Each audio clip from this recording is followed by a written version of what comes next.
This is Jessica Chobot, and you're listening to the Rated NA podcast at nerdappropriate.com.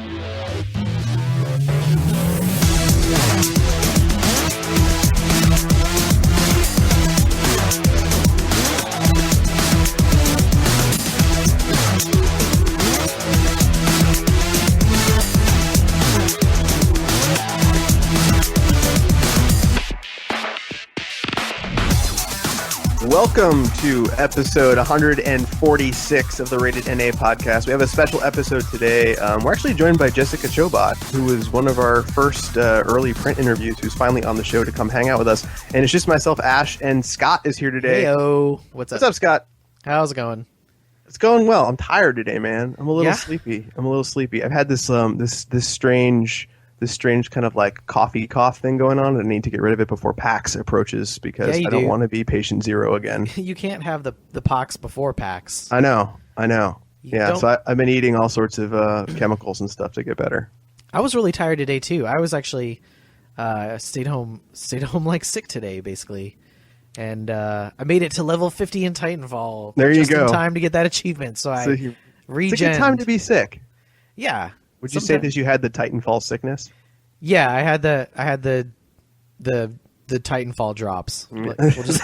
I'll make up some weird disease. I don't know. That sounds a little bit like dysentery to me. Maybe, I don't know. Man, I got the Titanfall drops. We'll leave it to the imagination of our I had listeners. Those really bad the day after the game came out. the Titanfall extreme drops? Titanfall drops for like a good, 6 or 7 hours. Well, there you go. Constant Titanfall drops. Let's do the rundown.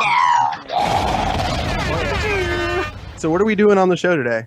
Right. So we have our interview with Jessica Chobot, which is actually awesome. We actually did just talk to her. We're doing things sort of out of order just to show you how the sausage gets made a little bit, but it's like her story is like a story of perseverance, and I really like that, and it's really awesome. So no, it's cool. We love, part of what we do on the podcast is hearing, how creative people got started, and she has one of the coolest origin stories because it's sort of a pick yourself up and dust yourself off story, and I love those.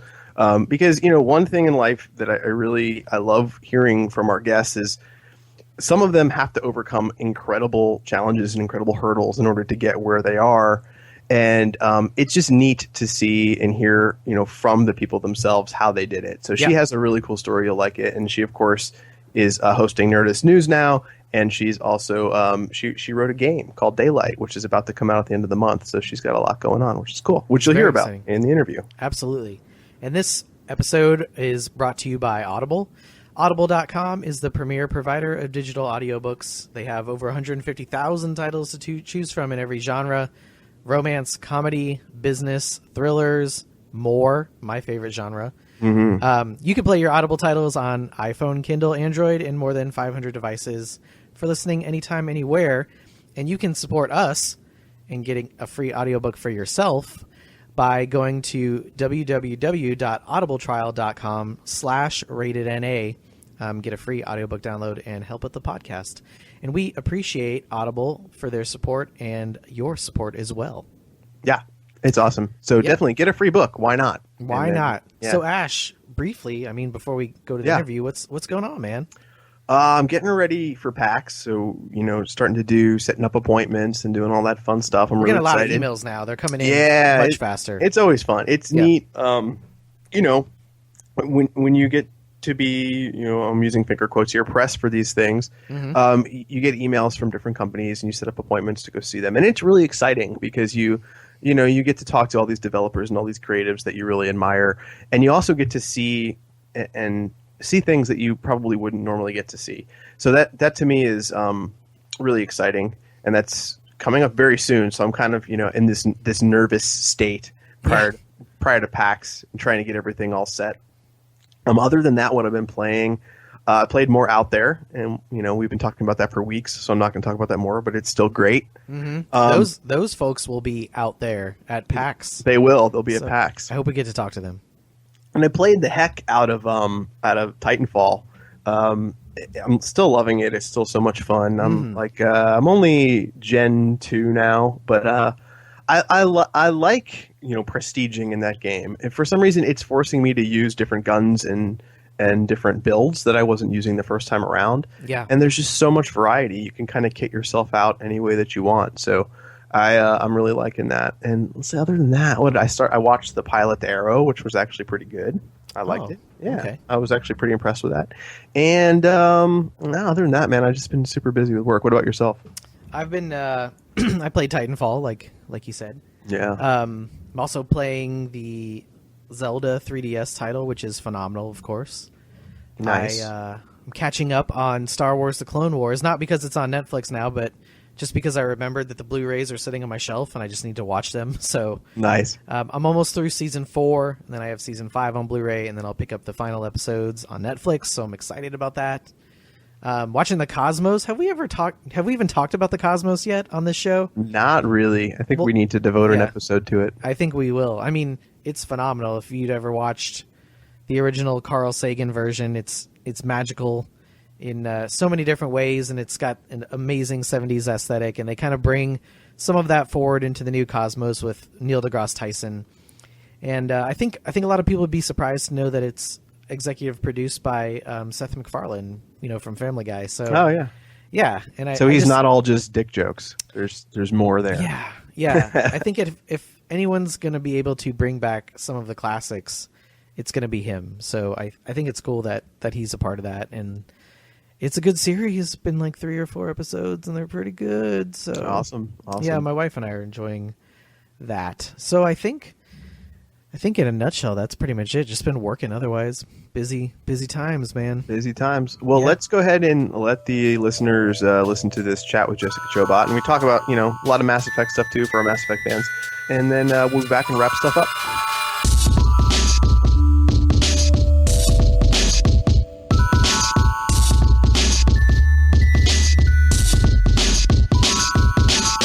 Okay, so we're here with the one and only Jessica Chobot, who's host of the Nerdist News and writer of Zombie Studio Daylight. Welcome, Jessica. Hi. Thanks for having me. Welcome. Thanks for coming. This kind of came out of the blue. We had run a print interview with you I want to say in 2011 or something crazy like that. You were one of our first big printer interviews, so it's cool to actually have you on and chat with you for a bit.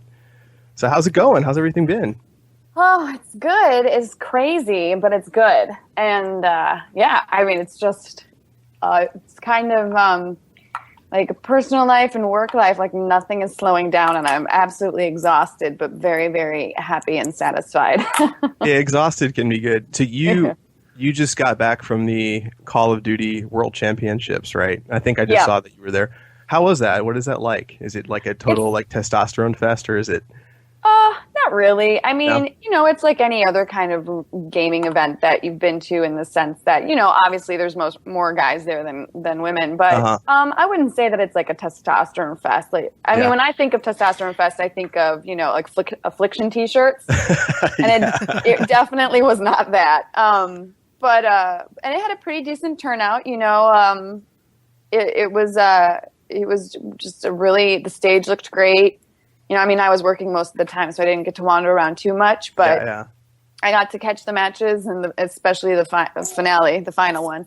And it's really, really cool. I've been doing more and more of these, of hosting these esports events, and I'm learning as I go along. I've done actually Halo, Battlefield, and Call of Duty now, and each time I go, I have more and more fun. I've become pretty decent friends with the shoutcasters now. Yeah. I'm starting to see a lot of the same people that are, fans, and also obviously the players. And so it's just nice to kind of be in that world and kind of see how they do things and how they're growing.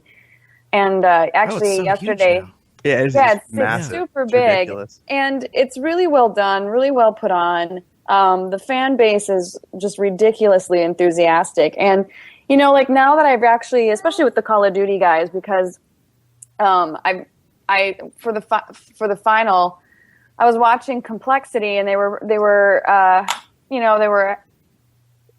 Envious was starting to get kind of close to getting a chance at the title again as they were battling it out, and I literally watched complexity, because I guess I should have backed up and started over, but with the story. But I automatically assume going there mm-hmm. that everybody's playing their A game, and if they mm-hmm. don't, it's not because they're not no good. It's just mm-hmm. because they just happen to have a bad day that day. But everybody's trying their damnedest, like straight out the gate.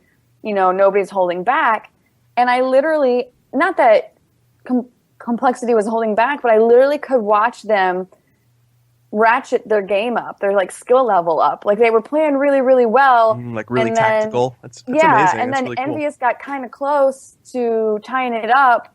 And all of a sudden complexity just you literally could just watch their game improve by, like massive increments. And that was really surprising to me. And that kind of gave me the heads up that, wow, these kids spend a lot of time training for this stuff, and they're like really, really good. And that's my problem with playing competitively online is I just you don't have the time. I can't ever get that good. Even if it's like Street Fighter or Call of Duty, I just never get to that level.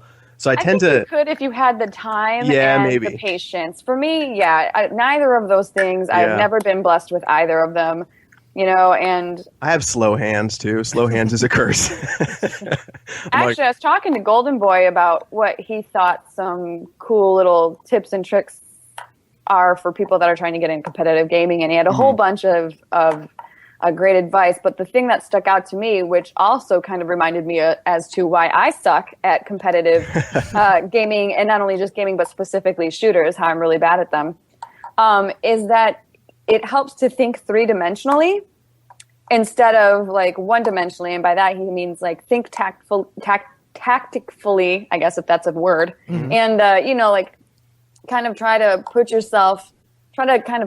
put an image in your mind about where you are on the map and who would be around you, versus myself, who would be thinking like one-dimensionally and would just be running and gunning and shooting and not paying attention to anything. Actually, really good advice. Like rather than pretending you're seeing through the eyes of like or down the barrel of the gun, actually thinking about what's going on around you all the time. Yeah, exactly. I always tend to look at the damn mini map all the time. I find myself like focusing on the mini map and not paying attention to what's going on. I always think about what the other person would be doing and what I would do, to interact what they're doing. Yeah. Something like that. What are you playing right now? Because I saw the other day you were streaming some Dragon Age, but what are you playing in your free time, if you actually have any of that left anymore? I do have some free time, but it's pretty few and far between. So my gaming has taken a massive, massive hit, like no lie there. But when I can, I play, right now, since there's not a whole bunch of stuff out for the new console that is kind of my bread and butter, I kind of have been replaying some of the classics. And so I did the Dragon Age Origins. I had that up on. I've been playing a lot of PC Steam downloads. And nice. I had that up there. I downloaded and started playing Skyrim on the PC and got a bunch of mods, and I'm trying out some mods. I got so addicted to Skyrim. Oh my God. I love that game. It's still, in my opinion, I shouldn't even say it is, in my opinion, the best game that came out for this last gen. It's incredible. My wife almost left me though, because I wanted to do everything in that game. So I was like trying to finish like every quest, and I went a little bit bonkers because I honestly was just so addicted and so enthralled by that world they had made. It's amazing. It's just great. And it's beautiful. And like the mods now that I know how, like now that I've spent the time and gotten them all loaded up and go through them and stuff, they just fine tune everything. Like even if you don't even do any of the additional content stuff that people create, if you just do like filters and things like that and like texture shading and stuff. Texturizers and shading and lighting and all that jazz. All of a sudden you're looking at a whole different world that's, because Skyrim is already impressive in and of itself. Yeah. And then if you're playing on the 360, it's beautiful. And then you go on the PC, it's even more beautiful. And then you go on the PC with all these textures and lighting and whatever mods upload to it, and it's like, oh my God. Yeah, it is impressive. I've seen.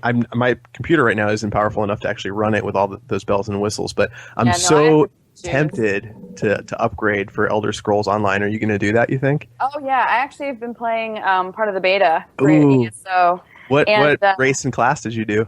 I was definitely a mage. That's so much fun to play in that world. They have the best stuff.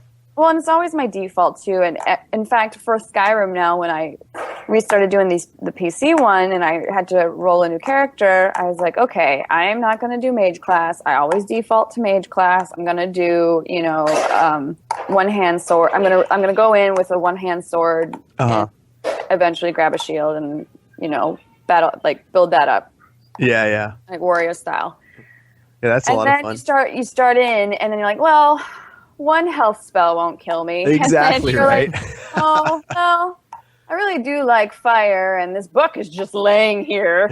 All it takes is me to read it. And then you're like, well, if I got that ice, I could slow those guys down and then hit them with my sword and probably build up my sword, even faster. So, and then all of a sudden, before you know it, you're going to the fucking college. It's the exact same thing that happened to me. I started off being a warrior. I have rolled the same character again. You can't help it. Those spells are just too good. Yeah. So you've told this story a million times in the media, and I apologize kind of for asking it, but it's such a good story. And I think it's so cool because everybody that we have on has a different origin story. And yours is one of the most unique and one of the most fun. And when we ran our print interview with you, you touched on it as well.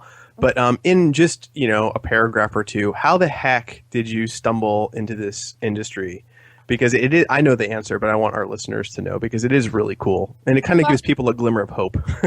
Yeah, no worries. Well, I'll try to make it the short version because it can get kind of lengthy. But I was basically in Michigan having a quarter-life crisis. I was about 25, 26. I was in a marriage that sucked, not because we hated each other, but we just shouldn't have gotten married. It wasn't anything bad. And I had pissed away all these opportunities to do some really cool things with my life. Right out of college, I moved right back to Michigan. I probably should have stayed where I was and tried to, hammer something out there. Well, I came back home, and then I had the opportunity to move and teach English in Japan with this thing called a JET program, but I got engaged instead, and so now I was married, and I was going back to school again, and there was a blah, blah, blah, blah, blah. So I wasn't really feeling very accomplished, and I had a little bit of that kind of bitterness that I think a lot of people get when they come out of college and realize the line they've been fed their whole life of as long as you do well in school, you'll have a job and you'll be successful and you should have kids and have a house and it's all about that kind of thing. When that kind of blows up in your face, you're just like, what the hell? I don't get it. Yeah. So I had to, I was having this little quarter-life crisis. I quit everything. I quit my job, and at the time I was working at a real estate office being basically an office manager. Okay. And going to school, and so I quit school for my second degree. And I ended up getting a job at EB Games, and that was the same time that the PSP had been released or was on pre-order. Mm-hmm. So I snagged one, and to kind of pad my coffers a little bit more than, just working at EB on occasion, I took and I used this, I'm putting this in air quotes. I took modeling jobs, which were essentially, working at a car show. I mean, it was basically booth babe work, working at the big one in Detroit, obviously. Yeah. It's the car show, or I hosted stuff for the Soap Network and, things like that. So during one of these photo shoots, I took my PSP that I had gotten that morning with me, and one of the guys, and I, was showing it off during a break, and this is so cool, I love it, blah blah blah. That's before I realized there were no games for it, but it's still a really amazing machine. And they took some photos, and I was just goofing around, and one of the photos was me pretending to lick it, and thought nothing of it. And then they sent it to me a couple days later, and they're like, this actually turned out really kind of cool. And I'm like, oh, yeah, that actually looks pretty good. And I used it to send to a friend of mine who was into product placement in cars for Ford. Oh, okay. Or product placement into the game industry for Ford. And he's like, oh, you should send that to Kotaku. And I'm like, they're never going to care about that. I'm not going to send it to them. He's like, totally send it. So I send it into them. And at the same time that that's happening, I decide with a couple friends of mine at that point at EB that we're going to sneak into E3 that year. So we took one of EB Games' like magazine little, coupon, what I don't know what you call them, flyers or whatever. Yeah. And scanned the EB Games logo onto some business cards, made up fake business titles for ourselves, took our last pay stub and sent it into E3, and they approved us. Oh my gosh, that's amazing. Yeah. And so we went to E3. I mean, they've definitely cracked down on this. Yeah, now they want your DNA and it's kind of ridiculous now. Yeah. But I got lucky because it was just kind of, it was right before they started really getting serious and like trying to change the face of E3, where they yanked all the fun stuff for a while. And so we, I said, I'm going to make this story short. It's a great story though. Thanks. So that happens, and then at the same time that's happening, we're trying to sneak into E3. We get approved. I get back to my computer a couple days later, and Brian Crescente over at Kotaku at the time hit me up, and he's like, this thing's blowing up. Should we do an interview? Do you want to talk to us about it? Like blah, blah, blah, blah, blah. We'll do a follow-up. So I did. And then because of that, G4 saw it, and then G4 asked if I could be on Attack of the Show to do some goofy little taste test thing. And I said, well, that's perfect. I'm going to be in LA anyway for E3. So I went down I miss for Attack E3. of the Show. Yeah, I miss G4 in general. But, well, c'est la vie. Life is actually, that's a whole separate ball of wax. So I ran into everybody there. They did some show floor interviews. And the other thing that was kind of the right place at the right time for me was when that whole girl gamer thing was just starting to kind of kick off. Mm-hmm. And so, there really was at E3 maybe a handful of women, most of who were probably sales or marketing for these companies, and a small smattering of girlfriends and then other women that were legitimately interested in being there. Mm-hmm. So it wasn't as common as it is now. And so I was a rarity walking the floor. And so then, that's why people came up to me a bunch and like wanted to do interviews and things of that. And that's when G4 ran into me again, and we did a little mini interview then. And then we did another one in the studio for Attack. And then IGN saw that. And at the same time, I had actually ran into some people from IGN at that E3, became friends with them. We did an interview with them. And then eventually I told IGN, like, I would like to work with you guys. Oh, that's awesome. I freelanced for a long time. And by freelance, I mean truly free. Wow. Happy to work just to do the work and to maybe get a couple games here and there. And kept on pushing and pushing and pushing for them to give me a job, and basically bothered them into giving me a job. And finally they called me one day and said, hey, we have a position open for you to do mobile game reviews. Are you interested? And at the time, mobile game, like smartphones were way... Oh, the games were terrible back then. Yeah, there was there was nothing. Smartphones didn't even exist over here. I mean, they kind of existed in Japan, but they didn't even really exist here. And as far as I was aware, there were no talks of having them ever come here soon. The iPhone was like a couple more years out. Yeah, in the distant future, maybe. Yeah. So you had Snake and a couple Snake! Oh my gosh! Yeah, that was it. That was the only game for so long. Really low end bejeweled titles, and that was pretty much it. Yeah. And so I said no. There was no way that I was going to spend my time trying to make these terrible games sound interesting. Like that would fucking suck. And then I hung up and I realized, oh, what a terrible idea. I should have just said yes to get my foot in the door and then worked my way through.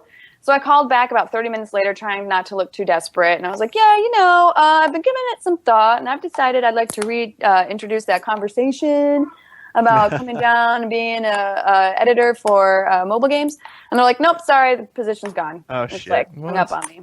So then I spent a week in Michigan crying my eyes out thinking, yet again, have I managed to miss the boat and piss away another golden opportunity. Yeah. And thought that was it. That was my last chance. I just ruined everything, and I got to just get used to living this suburban lifestyle in Michigan, have my 2.5 kids, and call it quits. So I was pretty depressed.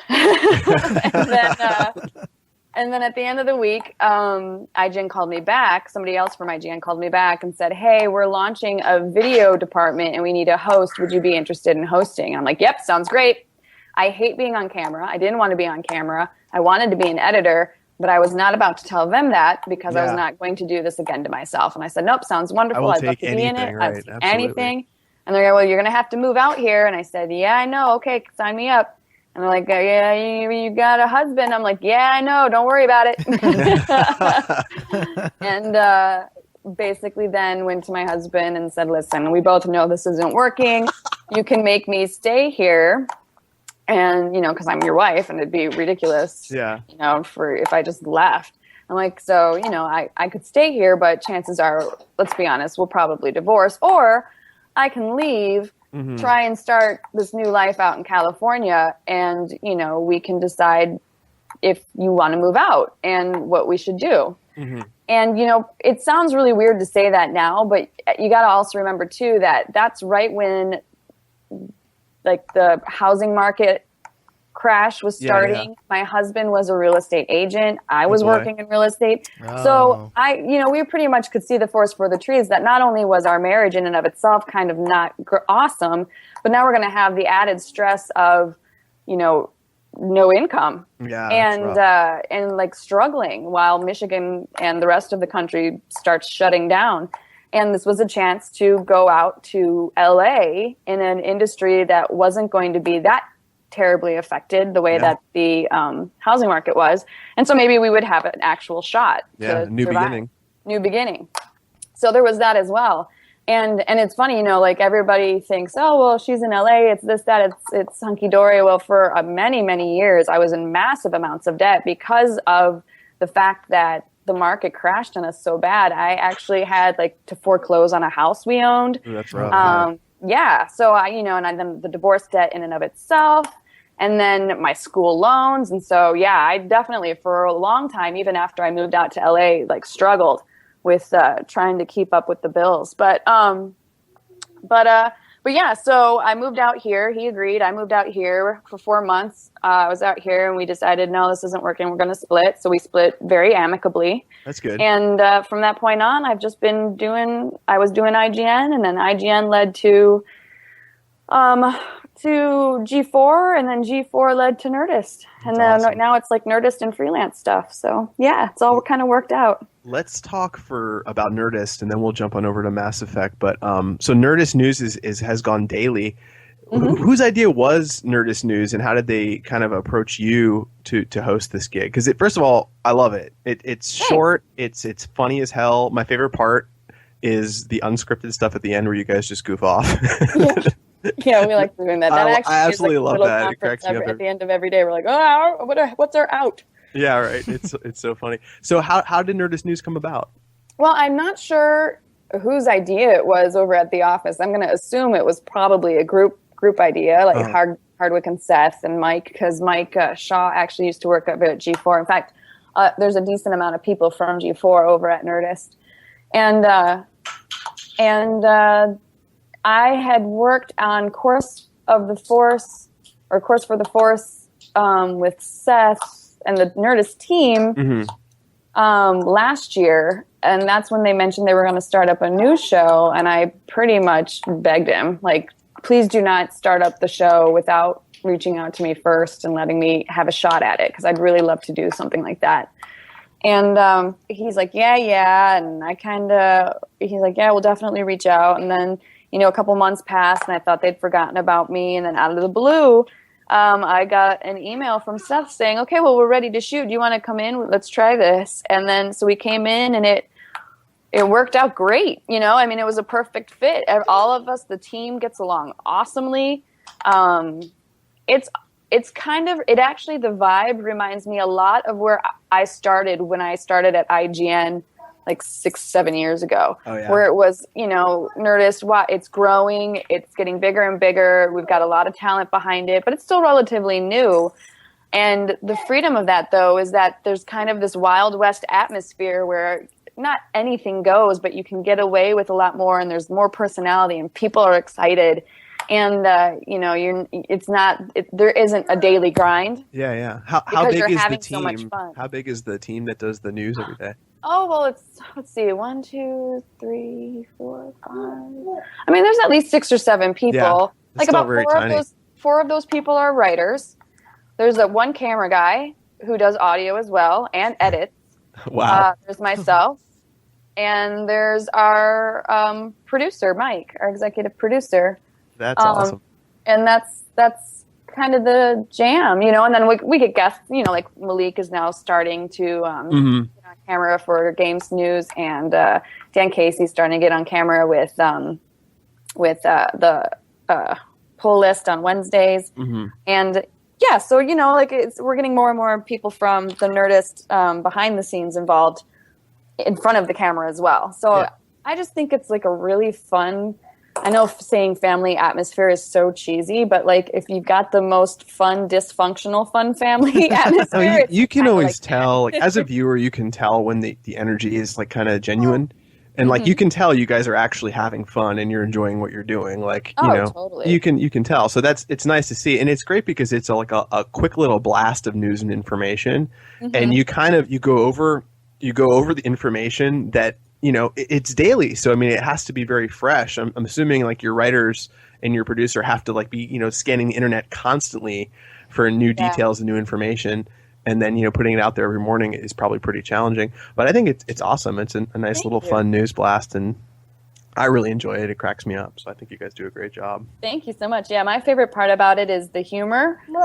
Because, I've done a lot of news shows. I mean, we had IGN Strategize and IGN Daily Fix, and that was always something I've always kind of done. But the one thing that I always was slightly bummed out about while doing those shows was the fact that I didn't really have, it was so quick and so news heavy that there was no real room for my personality.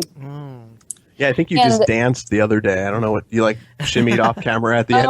I don't know what day that was. We did it today too. Oh, you did too? Yeah, you'll have to check it out. I will. But so this allows me to have a little bit more personality on camera, and it's very telling. Like when we first started, a lot of the comments from people were, "Oh, this is where Jessica Chobot went," and shortly thereafter, they would follow it up with, "Oh, I never knew she would be so fun," or "She seems like she's having a great time," or "Oh, I didn't think that her personality is great." And it's like, yeah, it's got to be hard when people, because if you've been doing something for a long time, when people see you outside of that role, people probably get pretty confused. Which is actually a pretty good segue for the Mass Effect conversation I want to have, because first of all, I loved you in Mass Effect 3. I thought it was cool to have you in there. I was glad you were there. I thought it was great. But how excited were you to get approached to be in this franchise? Because if I remember correctly, you were a big Mass Effect fan before you had anything to do with being in Mass Effect, correct? Oh yeah. Well, I'm a big BioWare fan in general. I mean, my introduction to BioWare happened with Jade Empire, which I love. Wow, that is a huge fan favorite. Game.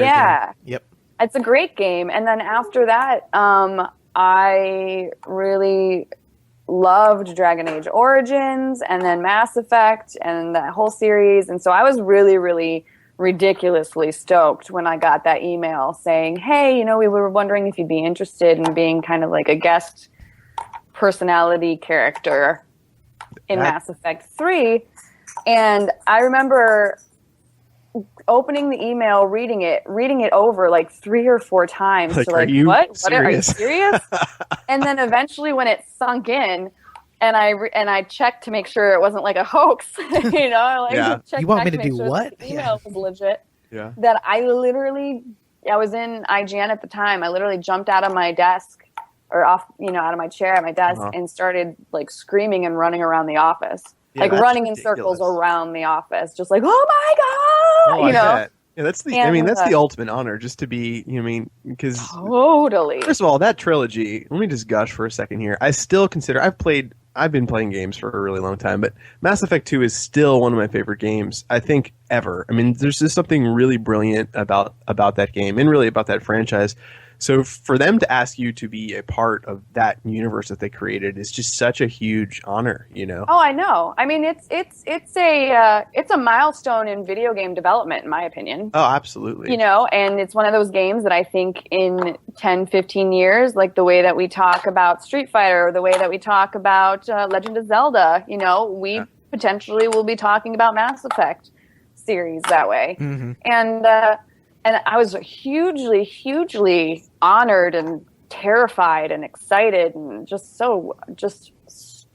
I bet you're stoked. So I have to ask you, when you played Mass Effect, who did you romance? Who was your romance in the trilogy? Did you jump around? Eventually, well, I tried so hard to get laid and just wasn't happening. The first one was a huge failure. The second one, I figured out what I was supposed to do, but for whatever reason, no one was interested. Yeah. The third one, also kind of the same story. Nobody was digging my lines including myself. Oh, you did not. Until I eventually got Liara. Oh, there we go. To chill and to give me the time of day. And what was funny is I had, for all of one and most of two, almost all of two, until you go through the, I'm going to pull a blank, before you go through the... the relay? The relay, thank you. Yeah, at the end. Yeah. I was like trying to say time warp, and I'm like, that's not right. That's not right. Before you go through the relay, I was romancing Tali really hard, and she was I almost got her. I was really close. Oh, brutal. And at the same time, right before the relay, I was like, all right, I got my shields up to 90%. I'm sure that's fine. I'll probably take a little bit of damage, but it's not going to be like a big deal. It's 90%. Like, I'll lose. It's like getting hit in the bumper. Like, you lose a little bit of your bumper, but it's not making your car undrivable. Yep. Bumpers are for bumping. Yeah. That's pretty damn good. Yeah. I go through the relay, and of course, the whole fucking bottom of my ship explodes. Tali gets sucked out. No, it's the worst. She's the only one. Yeah, I was just like, oh, are you fucking kidding me? I spent all that time trying to get you in bed, and you're dead. So that's not an option. It's devastating, though, right? Yeah, it was, and I had to rebuild relationships with everybody. Yeah. I mean, I literally... I tried to hit on Jack because, I played a female shepherd. I hit on Jack because I figured, well, Jack, you mentioned yourself how you had a relationship with, basically a three-way with one of your roommates and her boyfriend. And I thought, okay, well, you'll be decent. And so I started talking to Jack, and then she gives you that like soft emotional Jack line of after you do her story quest. And I was like, she's damaged goods. You. Yeah, I'm like, I got you. And I go in for the kill. Nope, totally denied me. So I'm like, oh, shit, all right. Well, Garrus and I have been hanging around and been buddies for a long time. He always seems pretty, down for it. So I go over to Garrus, and he drops me a hint about sex. I don't even, it says something. Let me help you check the weapon systems. And I'm like, hey, Garrus, what's up? And I'm like, all right, cool. Well, you interested? You want to just relieve some pressure? I think that's literally one of the lines. Like, you want to just relieve some stress? Mm-hmm. And he's like, no. And I'm like, what the fuck? Okay. And then I skipped the Krogan altogether because that was just weird. And then I went, I tried Samara also at one point. She straight up froze my ass and threw me out of her room. And then I got to, and so I was like licking my wounds, and I was coming back, and I happened to go into the lab area to probably upgrade my shields. Yeah. And a little bit, but not enough. And what's his face was there? Who's Morden was there. And I was going to go into his speech tree so that I could start, buying what I needed. I click on him to start talking to him, and before I even have the option to say anything to him, he starts saying, you've been visiting me an awful lot lately, and I just got to tell you that if you're doing this to like start something, I'm not really interested. I'm like, are you kidding me? Shunned, you're pariah. I was so angry, and so then I was just like, forget it. So then I just started hitting on Liara super, super, super, super, super hard, and she finally finally went in for it. It's hard to resist Liara, though. I think for us on the podcast, I think she was our go-to lady. Yeah, I actually, that's the thing. I was never attracted to Liara. Oh, you weren't? No, not really. I just was kind of like, well, yeah, because you're obviously the hot chick. Like, yeah, that's true. You know, so that you're gonna be like, I want somebody that's awesome, not just the hot chick. I mean, not that she's not awesome. I like her. I just was never.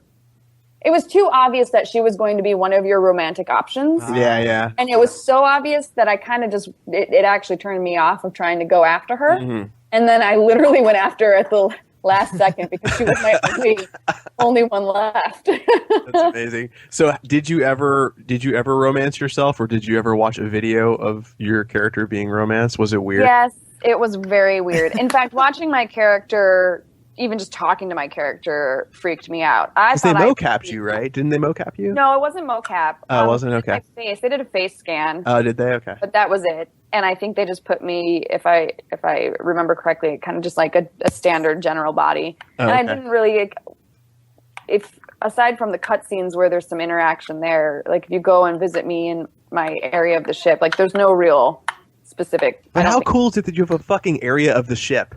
I know. I know. It was in the cargo hold, but I'll take it. It's all right. I don't give a shit. I'm cool with that. Exactly. You have an area of the ship. And a camera, man. That was all I cared about. That was super cool.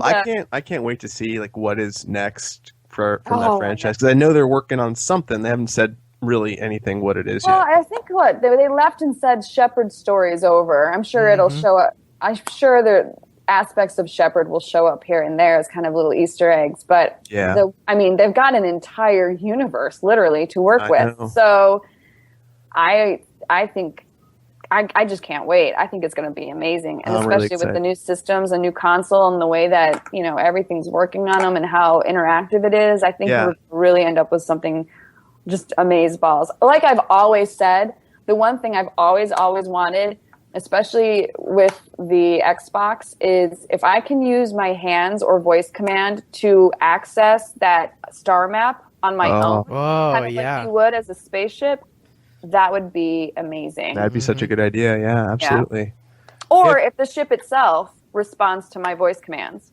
Oh, it'd be so good. There's so much potential for the new Kinect, because the new Kinect actually works, So it's nice to see what. I'm really interested to see what they're going to do with it.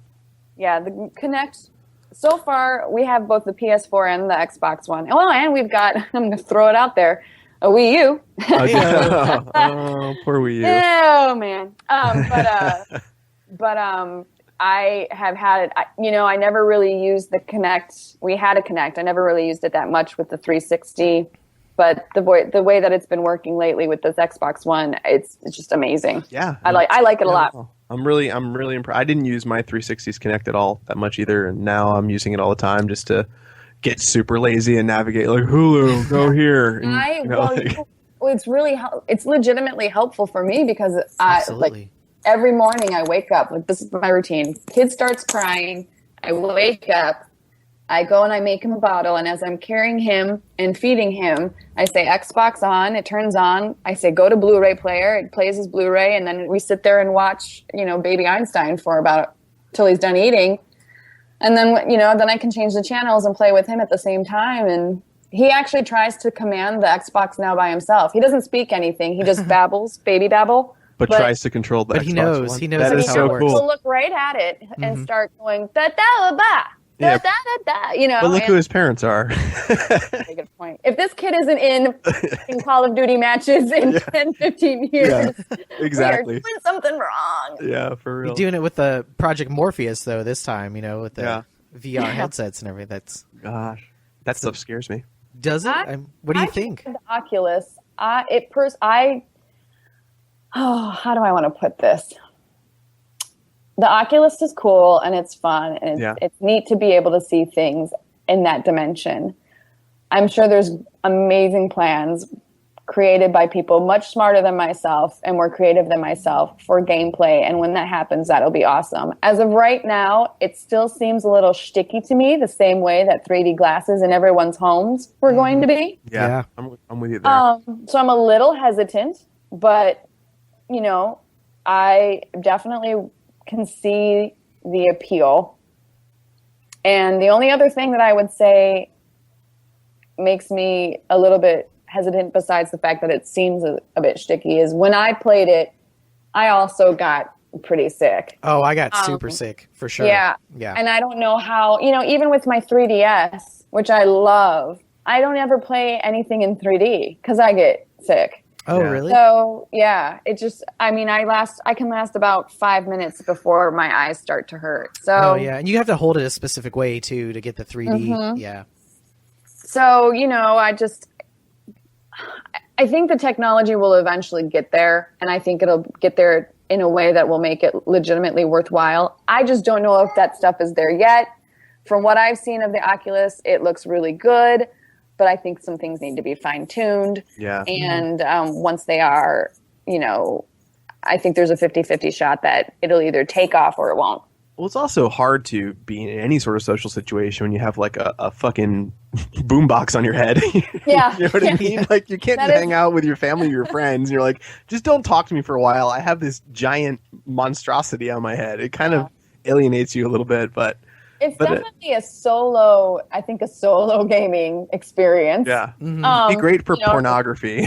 Boy. Yeah, of course. But it's the thing, like we saw this in Hackers. Like yes. The dude in Hackers that was chasing after, Angelina Jolie. His name, the plague. Yeah. He had remember that one scene when he's like playing in his office? Yes. Yeah, I do remember that. And they walked in on him and he looked very awkward. Yeah. And it was like almost the exact same style of headset. It was. That the Morpheus looks like. That movie is so ahead of its time. And I'm so glad you just brought up Hackers. That's like one of our favorite movies on this podcast. Hack the Planet, man. I love that movie. We love Hackers. It's so awful. It's outstanding. It is. It is amazingly awful. And I want to bring back the everyone on rollerblades with like laptops. Can we please do that again? Here's the thing, though. You know what? That soundtrack did not suck. That was that was good, solid. It was actually pretty good. I think I actually owned it too. I think I was a proud owner of the Hacker soundtrack. That and the Mortal Kombat soundtrack, like in the same rotation, those two together were great. Yeah. I'm going to toss in another one, although it's a different genre, but The Crow. Yeah, The Crow. Oh, of course. Another mind-blowing soundtrack. You know what was good? Same era, also the one with Emilio Estevez, Judgment Night.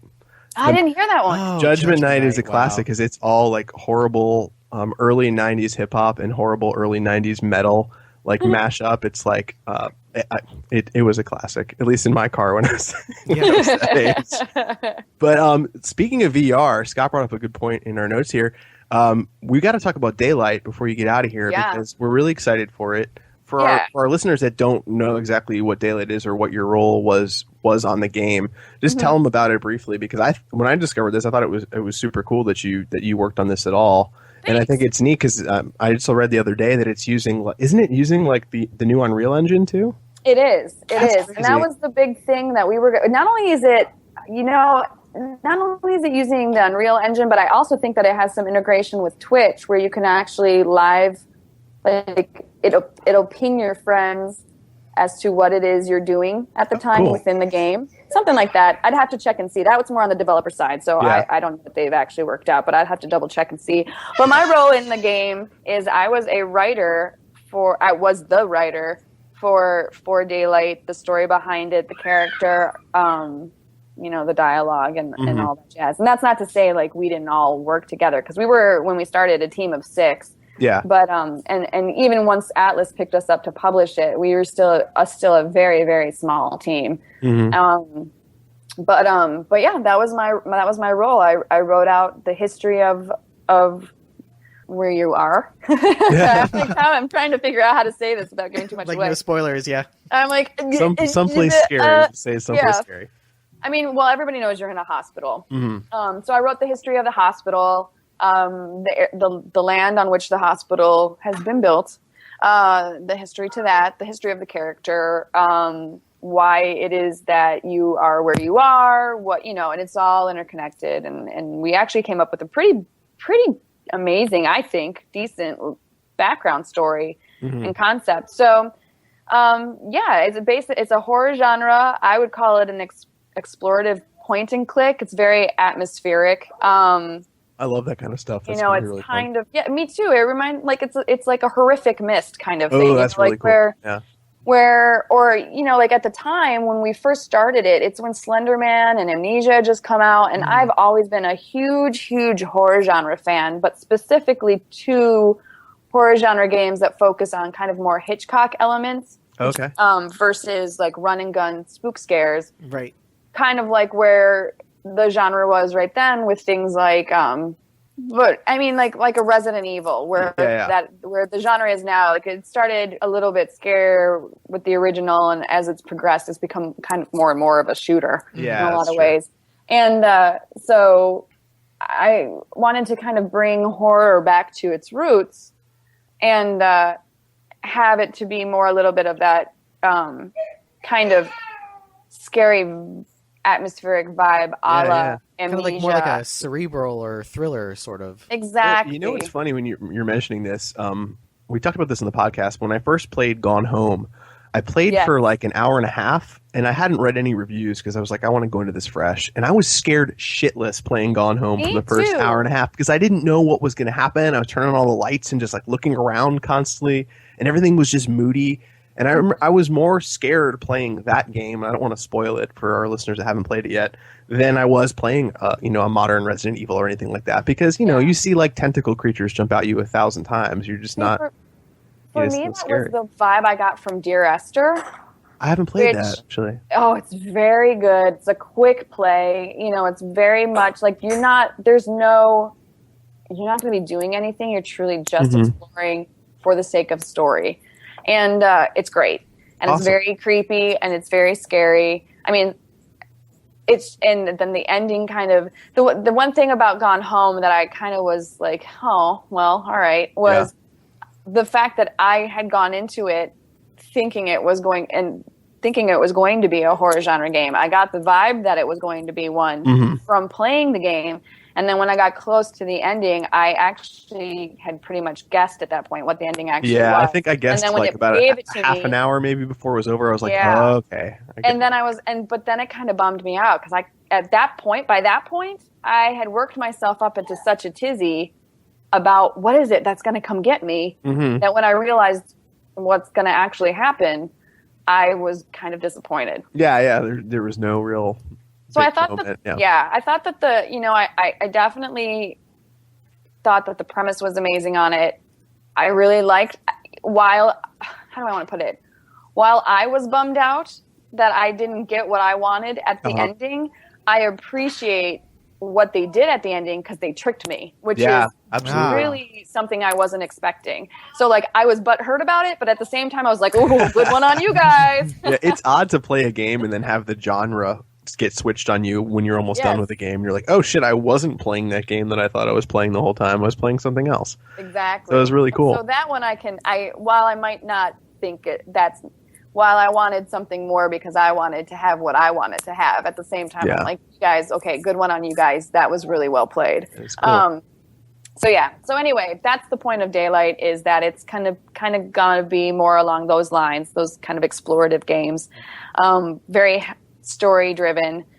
There's a little bit of action in there, but it's not going to be it's not the main focus. Yeah, it's more just about atmosphere and that's awesome. Now, if I read correctly, I think I saw someplace that you kind of based this. You used to run around scary buildings and stuff, and kind of be a bit of an urban splunker when you were a kid. Is that true? Oh yeah. There was that is so good. My friends and I used to do that, and when I tell people that, they think that we were absolutely crazy. But there are all these old abandoned hotels. That would be my dream come true. Oh yeah, we grew up in South Florida, and it's actually where they filmed Day of the Dead because the downtown area was abandoned. And so we went in all these old hotels all the time, and it would scare the living shit out of me. We'd see the weirdest things in there, I am glad you brought that up, actually. I always wondered. I had gone to Miami a couple of months, or maybe about a half a year ago, a while ago. I went to Miami, and so I went down there, and I noticed, like, every block there was an abandoned hotel. Whoa. Sorry, that was my phone. Oh, it's okay. You found a secret passage. That is a secret passage. But that's been something that I thought was a big storm had hit, or what had happened. Like, why are all these hotels like just gone? And Yeah, that's just good old Florida. We we have a lot of things closing right. down. You talk about the bubble bursting and like the housing market going bad. It hit Florida extra bad. So yeah, there's a lot. But I thought that was really cool because I always find those stories interesting, and that's cool that you use some of those experiences to kind of influence you in your writing of the game. So yeah, really cool stuff. Yeah, there was some cool. Well, Jared, who is my friend that's over at Zombie and the head of the studio, he came to me with the idea of this abandoned place called North Brothers Island, and it literally was almost the exact kind of story that the place that I had grown up by, which was called the Wayne County Correctional Facility, and also we all called it the Sheldon Buildings for short because it was on this street named Sheldon. We were very creative, and Sheldon Buildings, and then we had a tunnel system running underneath all the buildings and throughout the town, and so I kind of just combined those two things. And the few times that as a kid in high school I had gone and explored these buildings, and I still do it now. Like when we went with Polygon for the Polygon interview we did in regards to like what I was doing after Baby at Daylight, we went and I took everybody and we found the Los Angeles tunnels underneath the city. No way. You went with the Polygon guys into those tunnels? That's incredible. Yeah. It was awesome. And I mean, there's nothing there. They're just tunnels. But it's still scary as hell. There's something about it. Yeah, it's so cool.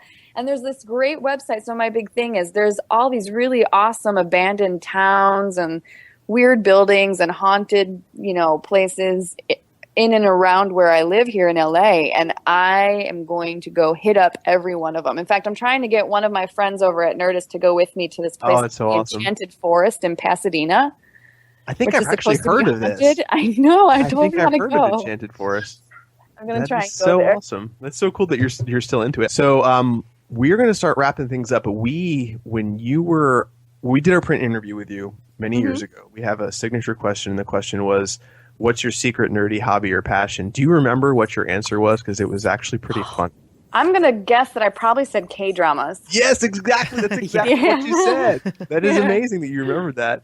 Yeah, well, I still watch them. Do you really? Yeah, absolutely.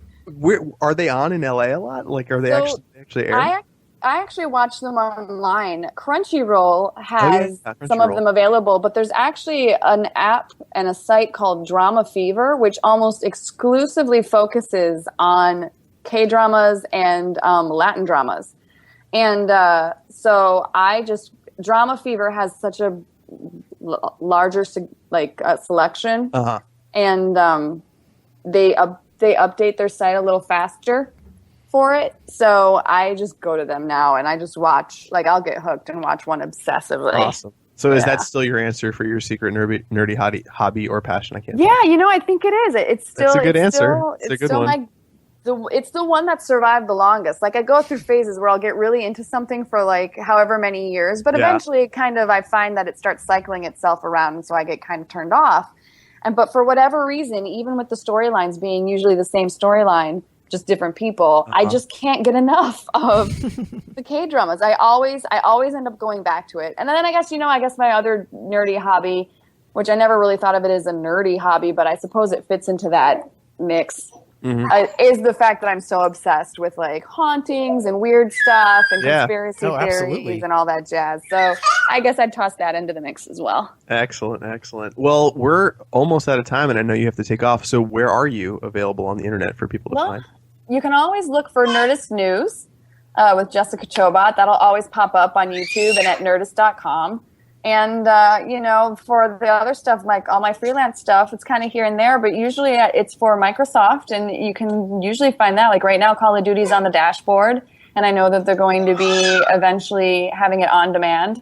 And, you can kind of, and when they live stream it, find me on their live streams as well. And then I also do this thing just for fun. There's not a regular set time for it, but I have a Twitch channel that I hop onto every once in a while called Pinkies Up, named after the fact that I usually am drinking a glass of wine while we're playing, or multiple glasses of wine. So by all means, feel free. Like I tweet out when I'm about to be on there, and so if you want to come watch us play some crazy games like Dragon Age Origins or Stanley Parable or Gone Home or whatever. It's kind of whatever I feel like that day, and then we hang out and just chit chat and play. Cool. And your Twitter is just at Jessica Chobot, correct? Yes. Excellent. Twitter is at Jessica_Chobot. There we go. Excellent. Thank you for correcting me. Awesome. Well, thank you so much for coming and hanging out. It's been a long time coming, and we really appreciate it. I know you're incredibly busy, so. Oh, no problem. My pleasure. Yeah, awesome.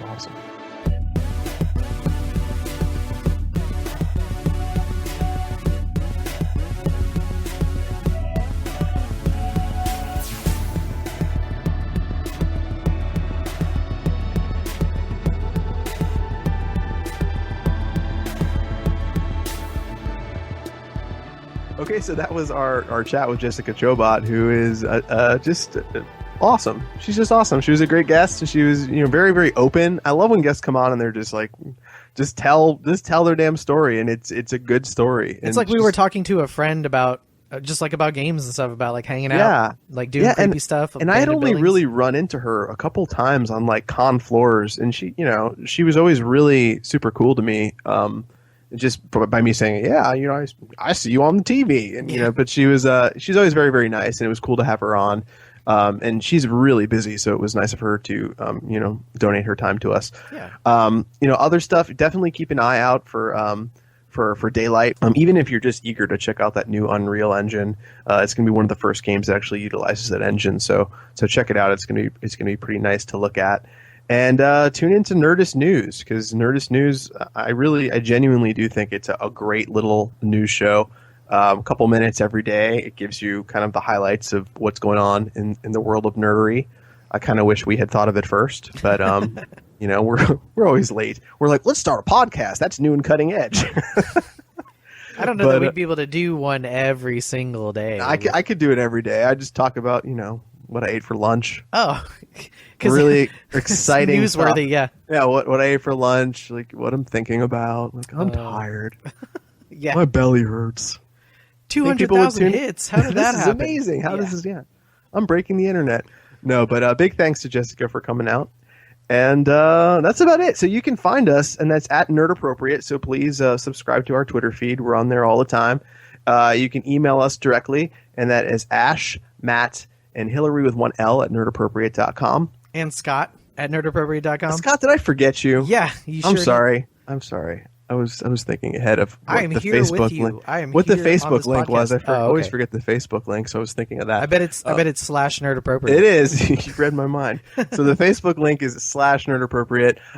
We're also hosting a pre-PAX gathering. This will be our 4th one, and this will come out right before that time. So if you go to napp4.nerdappropriate.com, you can sign up for our Nerd Appropriate pre-PAX gathering, and that's just kind of a thing we've been doing before PAX every single year for the past couple years, and it's just a place to meet and hang out, get some drinks, get some food before PAX starts. And it's low key. It's really super chill. It's have some music. Yeah, just a little music, a little food, little fun, friends, hanging out, and then just getting geared up for the rest of the weekend. Yep. So if you are going to PAX East, go ahead and sign up for that. We'd love to see you there. Mm-hmm. And let's see what else. I feel like there's something next big. Week? Oh yeah, next week. So next week, we're having Kelly Wallach back on the show, and we had Kelly on before, and she is the indie mega booth overlord, and she is a ton of fun. And she also, of course, is in charge of, or one of the people in charge of setting up the indie mega booth, which travels around to places like PAX and GDC. And so she'll be on our PAX themed episode next week to talk about what's going on with the indie mega booth at PAX this year, and it's kind of crazy. The list just got released today, and it's fucking gargantuan. So she'll have a lot to talk about, and we'll be talking a lot about indie games next week. So please tune in. See you guys next week. We love you.